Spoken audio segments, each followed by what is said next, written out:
On a mission to uproot illegal activities along the South Africa-Zimbabwe borderline, Minister Aaron Motsoaledi came across this bus en route to Zimbabwe loaded with passengers without proper documentation. The bus driver's passport had also expired. Motsoaledi says this is not the first time that this bus company has conveyed undocumented foreign nationals. He has ordered the immediate confiscation of the bus and the banning of the bus company from operating in the country. I demanded from the cross-border transport and from immigration officials that he be arrested and that bus be confiscated, and the people who gave me a license, they must withdraw it because it's a habitual law, bro. I mean, he breaks the law all the time, continuously. I mean, that's undermining a country.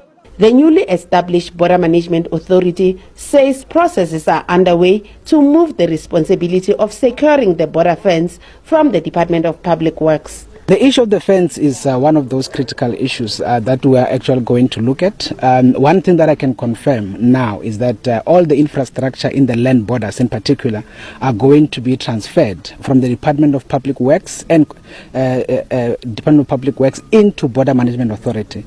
So at that point, we are going to start taking over this kind of responsibilities in terms of maintaining of the infrastructure around and all of that. So obviously, we are still going to be engaging with the National Treasury around the financing related issues, and out of that, in the longer term, we will be able to start rehabilitating the fence. Motsoaledi also issued a strong warning to those involved in trans-border criminal activities. Because in the past, they were just doing whatever they wanted. They believe, in South Africa, you can smuggle cigarettes, you can steal tires, you can do anything you want, you can come without a passport, you can smuggle illegal people in, and nothing will happen to you. Now, we are saying that time is over. Something is going to happen, and it's going to be something very serious. 700 illegal immigrants have been arrested at the port of entry since Monday. Piman Baloi, SABC News, at the Beit Bridge Border Post. The next speaker is the Honorable Zungula.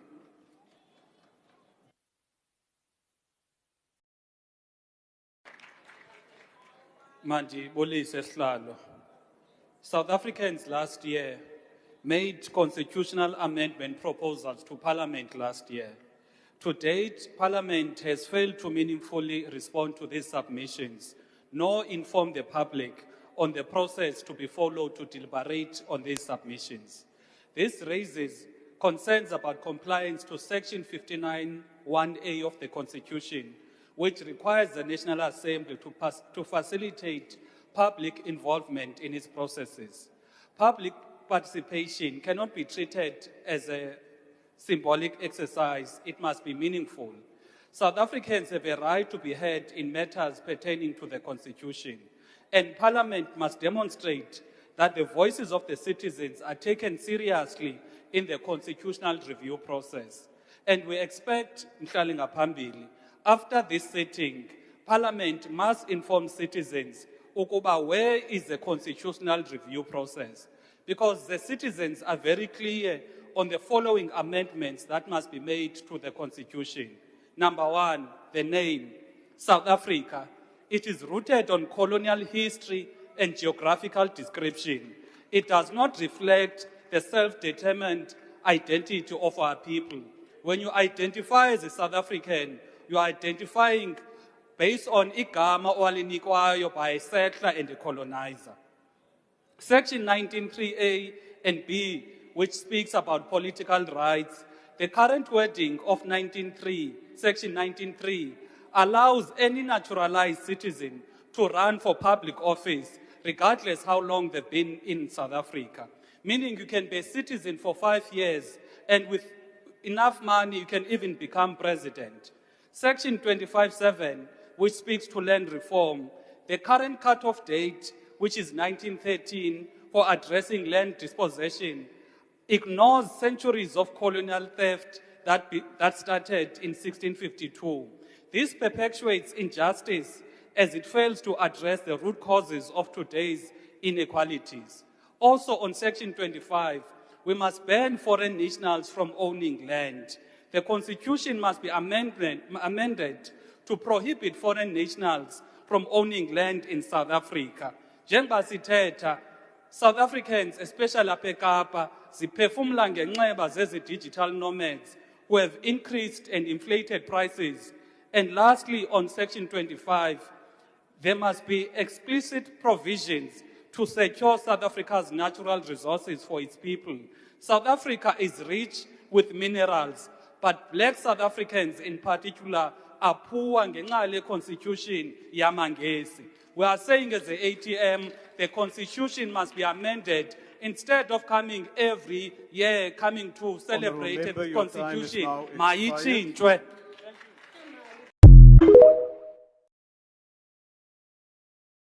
Guys, le company igxothe i-foreign nationals ezi-truck drivers ezi-40. Kuthiwa iSouth Africa komsebenzi, kodwa kune-truck drivers ezi-foreign nationals. If i-truck driving ayo scarce skill, obhuti bethu bahlala basaphangeli, babeqhuba i-truck, ba-overtake ngama-foreigner. Kuthiwa iSouth Africa komsebenzi. Guys, ndisuka njani eSouth Africa ndiye Kenya, ndibe ndingazazi bazawufika ndisurvive ngantoni eKenya. Ndifike ndibaleke eSouth Africa for indlala. EKenya ndithi ndizawufika ndiphile ngantoni. Obvious bayayazi bukhona umsebenzi eSouth Africa for bona, awukho for iSouth Africans. It is for that reason, guys, ndisithi siyayinida imatch okanye kubuzwe kuRamaphosa ba ziphi eza labor inspectors bethu ezizawuqashwa nge-11 kaFebruary eParliament kwisona, ziphi siyazifuna abantu abafumana imisebenzi, akho imisebenzi kuyokhutshwa ama-foreigner because bethe uRamaphosa ngokwakhe akho foreign nationals efuneka iphangelele eSouth Africa illegal, because most of these foreigners are illegal, most of them kwezi ndawo, and aba ba-legal mayibe siscarce skill. Illegal immigration into South Africa is one of the most serious issues that is even threatening the sovereignty of the country and casting doubt on the government's commitment to its citizens. But at the same time, it is an elephant in the room that no politician wants to talk about. Politicians fear being labeled as xenophobic or politically incorrect. While there is no political will and leadership to deal with it, millions of South African youth are losing jobs to foreign nationals, drug and human trafficking have become the order of the day, and the public hospitals are struggling to cope with the influx of people coming to get free medical treatment in South Africa. In the midst of all this, some politicians are calling for open borders in an effort to remain relevant. In this video, we discuss why countries have borders in the first place, what the effect of illegal immigration on the locals is, and what the responsibility of the government on this issue is. All countries are sovereign, meaning they have a right to decide who comes in and who does not.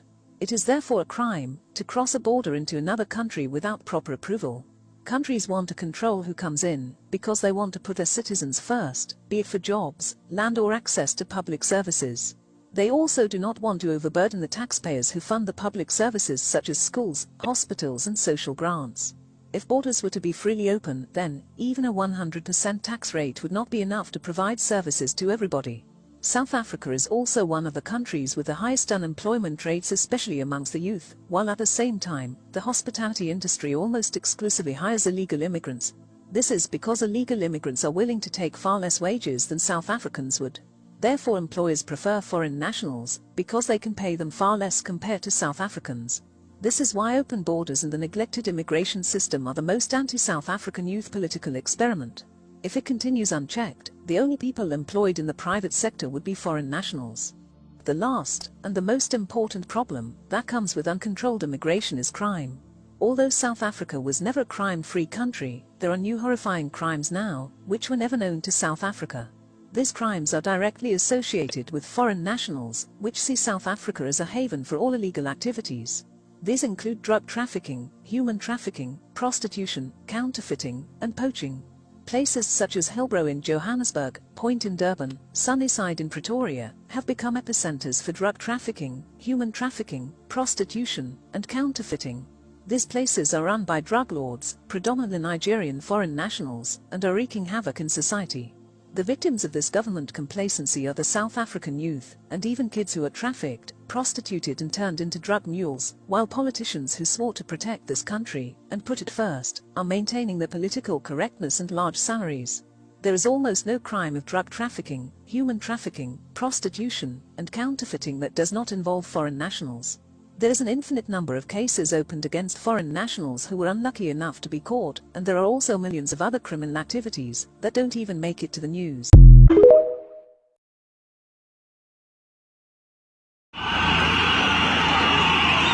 The situation right now in Pretoria CBD, the masses came out,